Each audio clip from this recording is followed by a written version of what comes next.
மகனே, ஆசீர்வாதம் வேணும், கடன்லேருந்து விடுதலை வேணும், என் கவலையெல்லாம் மாறணும் அப்படின்னு சொல்லி கலங்குறியா?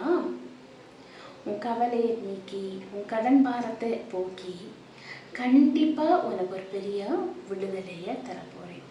உன் கடன் பிரச்சனையிலேருந்து விடுதலை வரக்கூடிய நாள் வந்துட்டு. நீ என்னை நோக்கி கூப்பிட்டாய் அல்லவா?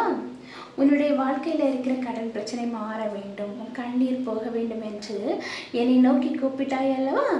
உன் வாழ்க்கையில் இருக்கிற கடன் பிரச்சனைகள், கடன் பாரங்கள், வேதனைகள் அனைத்தையும் நான் மாற்றுவேன் அப்படின்னு சொல்லி ஆண்டவராகிய இயேசு கிறிஸ்து உங்களை பார்த்து தான் சொல்கிறாரு. நீ சுகபோக வாழ்க்கை வாழும்போது, ஆசீர்வாதமாக இருக்கும்போது உன்னை சுற்றி ஒரு பெரிய கூட்டமான மனிதர்கள் இருந்தனர்.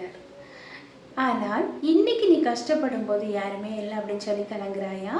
பயப்படாத, நான் உன் கூட இருக்கிறேன் அப்படின்னு சொல்லி ஆண்டவராகிய இயேசு கிறிஸ்து உங்களை பார்த்து தான் சொல்கிறாரு.